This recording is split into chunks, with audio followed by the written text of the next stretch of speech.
লাহৰীঘাটত মুখ্যমন্ত্ৰী মহিলা উদ্যমিতা অভিযান আঁচনিৰ চেক বিতৰণ। লাহৰীঘাটৰ তিনিচুকীয়া ৰাজীৱ গান্ধী খেলপথাৰত অসম চৰকাৰৰ মন্ত্ৰী তথা মৰিগাঁও জিলাৰ অভিভাৱক মন্ত্ৰী কৌশিক ৰয়ে লাহৰীঘাট সমষ্টিৰ আত্মসহায়ক গোটৰ ১৬,৫১৫গৰাকী মহিলাক আনুষ্ঠানিকভাৱে ১০,০০০ টকাৰ চেক বিতৰণ কৰে।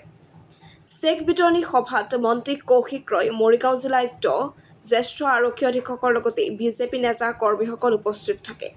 সভাখনত ৩০,০০০ৰো অধিক আই মাতৃয়ে অংশগ্ৰহণ কৰে। লাহৰীঘাটৰ পৰা Abdur Rafique Ansari report, any news 24।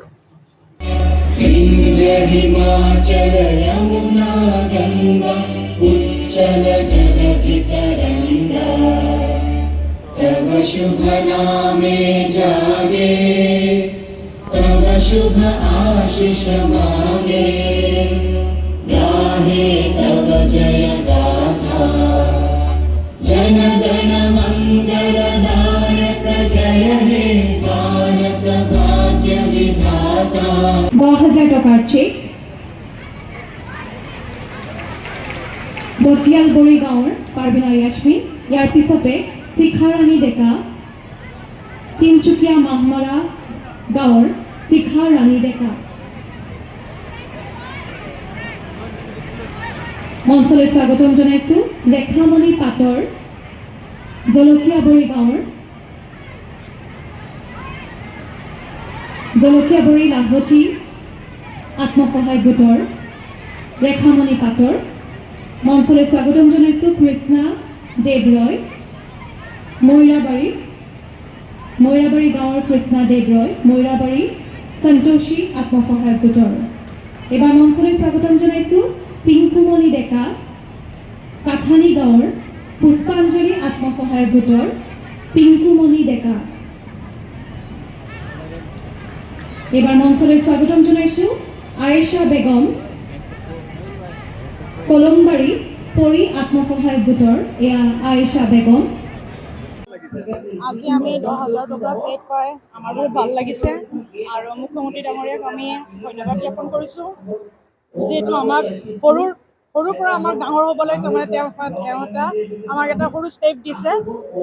যিহেতু আমি এইখিনিৰ পৰা আমি আগবাঢ়ি যাম বুলি ভাবিছোঁ। আৰু যিহেতু আমাৰ যেতিয়া আমি এখন ফৰ্ম ফিল আপ কৰিছিলোঁ, আমাৰ কিছুমান গাইডলাইন আছিলে কোনে কেনেকুৱা ধৰণৰ আমি বিভাগ কি কৰিম। আমি ইতিমধ্যে আমিতো ভাবিছোঁ, এতিয়া মইতো ভবা মতে এতিয়া মই ভাবিছোঁ মই কুকুৰা পালন কৰিম বুলি ভাবিছোঁ। আৰু 16,515 গৰাকী বেনিফিচিয়াৰীক আমি 10,000 টকাকৈ যে চেক, সেই চেক বণ্টনৰ অনুষ্ঠানত আমি ইয়াতে উপস্থিত হৈছোঁ।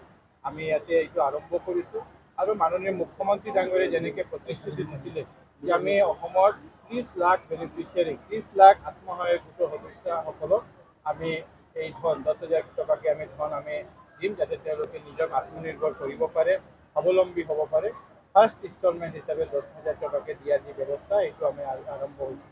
আপোনালোকে জানে যে 1 এপ্ৰিলৰ পৰা বিহালী সমষ্টিৰ পৰা আৰম্ভ হৈছিলে আৰু ক্ৰমান্বয়ে নলবাৰী, জাগিৰোড, পাথাৰকান্দি, উজাই, আজি আমাৰ জালুকবাৰী আৰু লাহৰীঘাট, একে কৰি অহা 3 মাহত অসমৰ প্ৰতিখন 126খন বিধানসভাতে 30 লাখ আমাৰ আই মাতৃসকলক, আমাৰ যে আত্মসহায়ক গোটৰ সদস্যসকলক আমাৰ এই ধন দিয়া হ'ব। আৰু আজি আমি আনন্দিত হৈছোঁ ইয়াতে যে আমি ইয়াতে ইমান সংখ্যাই সকলোৱে আত্মসহায়ক গোটৰ সদস্যসকলে ইয়াতে উপস্থিত হৈছে। তেওঁলোকক আমি অভিনন্দন জ্ঞাপন কৰিছোঁ আৰু তেওঁলোকে নতুনকৈ কোনো কামৰ কাৰণে এই পইচাটো খৰচ কৰিব আজি লগে লগে আমি ইয়াতে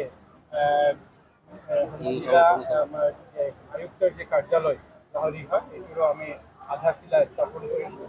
লগে আমাৰ গোলাগাঁও ব্লক কাৰ্যালয়, যিটো নতুনকৈ কাৰ্যালয় হৈছে, নতুনকৈ ব্লক হৈছে, সেই ব্লক কাৰ্যালয়ৰ নতুন নিৰ্মাণ হৈছে, এইটো আমি উদ্বোধন অনুষ্ঠানত অংশগ্ৰহণ কৰিছোঁ। বিধায়কজনে কংগ্ৰেছে দেখিছে যে আমি ৰাইজক যেনেকৈ মাননীয় মুখ্যমন্ত্ৰী ডাঙৰীয়া ডিভিডি ডাইৰেক্ট মাতি আনি চেক দিয়াৰ যে ব্যৱস্থা হৈ আছে, আগত দিনত কেতিয়াও নাছিল। আগত পইচা কালেকশ্যন কৰা আৰু লুকাই লুকাই কিবা স্কিম হ'লে দি দিয়া, কেডাৰক দিয়া। ইয়াত আপোনালোকে দেখা পাইছে বিজেপিৰ কেডাৰ কোন আছে। আমি একদম লাহৰীঘাট সমষ্টি আপোনালোকে জনাই আছে, কিন্তু আমি সকলোকে জালুকবাৰীতো আজি দিয়া হৈ আছে আৰু ইয়াতো আমি দি আছোঁ।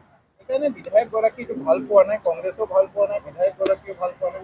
আজি বিধায়কগৰাকীৰ অৱস্থা আপোনালোকে চাওক যে এনেকুৱাই বিৰোধিতা যে লাহৰীঘাটত আজি আমি সমজিলা আয়ুক্তৰ কাৰ্যালয় উদ্বোধন কৰিলোঁ। আমি লাহৰীঘাটত লাহৰীঘাট আমাৰ সমজিলা আয়ুক্তৰ কাৰ্যালয় আধাৰশিলা স্থাপন কৰিলোঁ। আমাৰ ব্লকৰ আমি উদ্বোধন কৰিলোঁ। 16,515জন আইসকলক আমি আমাৰ যি 5-10,000 টকাকে দিলোঁ। ইয়াতকৈ ভাল অনুষ্ঠান আৰু কি হ'ব পাৰে? কিন্তু কংগ্ৰেছে বিৰোধিতাৰ নামত এনেকৈ কৰি আছে যাতে নিজৰ সমষ্টিতে তেওঁলোকৰ মানুহৰ বিৰোধিতা নহয়। এতিয়া বহু মহিলা বঞ্চিত হৈ আছে এই আঁচনি পাবলৈ নাপাব। নাই, আমি 3-4 এইটো ভেৰিফিকেশ্যন হৈছিলে। ভেৰিফিকেশ্যন আপোনালোকে ভিডিঅ'টো চাইছে, তাতে এটা কণ্ডিশ্যন যে আমাৰ ল'ৰা ছোৱালী আমাৰ সন্তান কিমান থাকিব লাগে, আমাৰ অমৃত বৃক্ষ আন্দোলনত আমি যি গছ পুলিটো লগাইছিলোঁ সেইটো কি অৱস্থাত আছে, আমাৰ ল'ৰা ছোৱালী স্কুল গৈ আছেনে, এই ক্ৰাইটেৰিয়াটো কি কৰিছে আমি তেওঁলোককে চৰকাৰে দিয়া হৈছে।